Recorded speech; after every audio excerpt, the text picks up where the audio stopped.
Հարգելի գործընկերներ, մենք քննարկում ենք 2027 թվականի հունվարի 1-ից մինչև 200,000 դրամ աշխատավարձ ստացող անձանց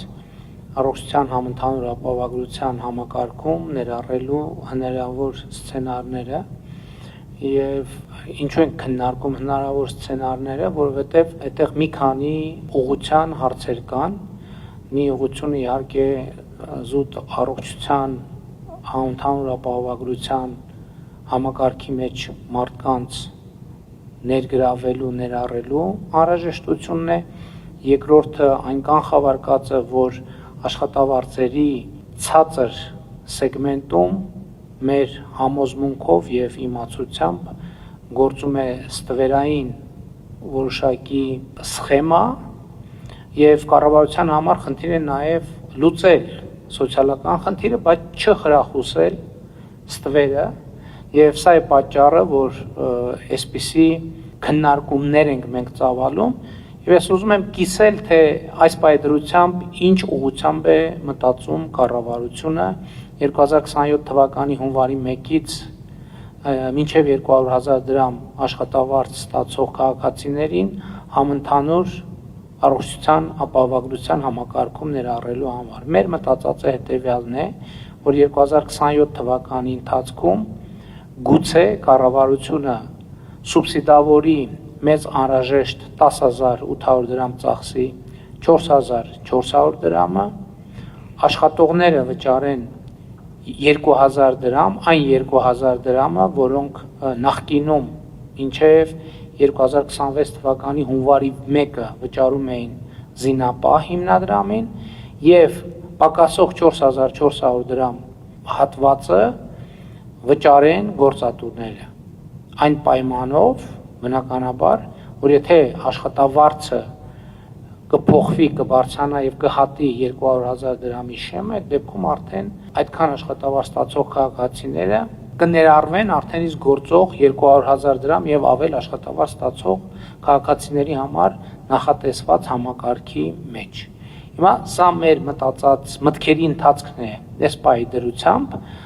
բայց կարևոր է նաեւ շարունակությունը մենք մտածում ենք հետեւյալ կերպ, որ 2028 թվականի հունվարի 1-ից արդեն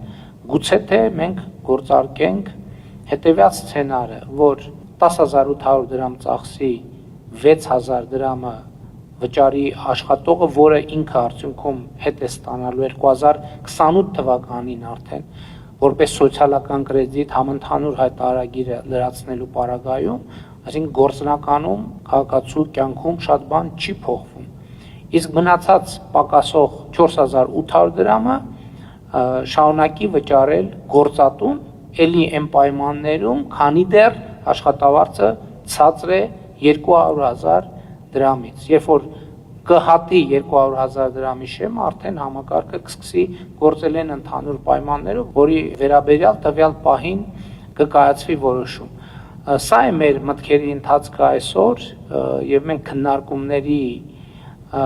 արդյունքում հիմա գտնվում ենք այս հանգրվանի վրա, առաջիկայում նույնպես կքննարկենք եւ մեզ անհրաժեշտ կլինի առաջիկա 1 առավելագույնը 2 ամիսների ընթացքում կայացնել որևէ որոշում, որպեսզի մենք մեր 200,000 դրամի ցածր աշխատավարձ ստացող քաղաքացիներին ներառենք առողջության համընդհանուր ապահովագրության համակարգում։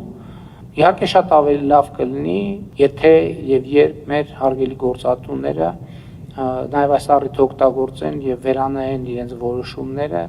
եւ հնարավորինս շատ աշխատողների վճարեն 200,000 դրամ պլյուս աշխատավարձ։ Իհարկե նման խնդիր կա նաեւ պետական կառավարման համակարգում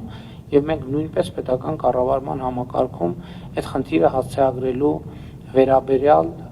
պիտի մտածենք։ Իհարկե կշարունակենք մենք քննարկումներ եւ կառավարության եւ ազգային ժողովի գործընկերների հետ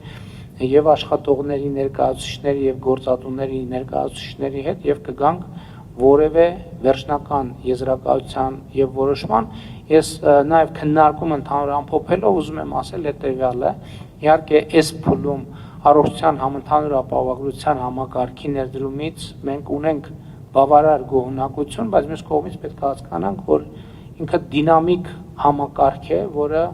պետք է սպասարկվի, որը պետք է ուղեկցվի։ Այսինքն մենք հիմա խնդիր ենք դրել, որ առաջիկայում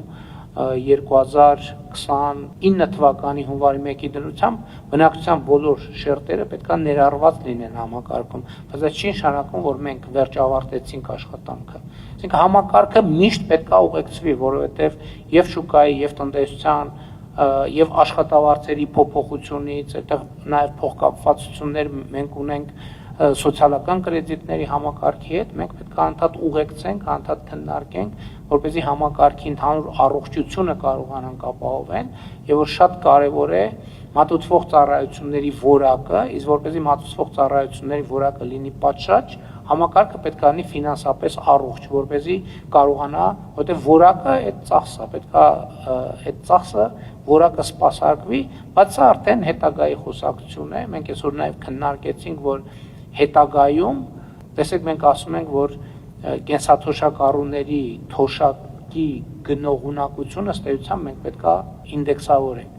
որովհետև գնաճը անխուսափելի է, առողջության ապահովագրության համակարգի համար էլ գնաճը անխուսափելի, որովհետև այդ գնաճը ազդում է ամեն ինչի վրա եւ հետագայում մենք այս խնդիրներին նույնպես պետք է անդրադառնանք, բայց դա մոտ հետագայի խնդիր չի, դա հետագայի խնդիր է եւ այստեղ նաեւ թեման ուղղակի բացվեց եւ նաեւ ավելի երկարաժամկետ հեռանկարների շուրջ քննարկումներ եւ մտքերի փոխանակություն ունեցանք, ինչը իհարկե օգտակար է։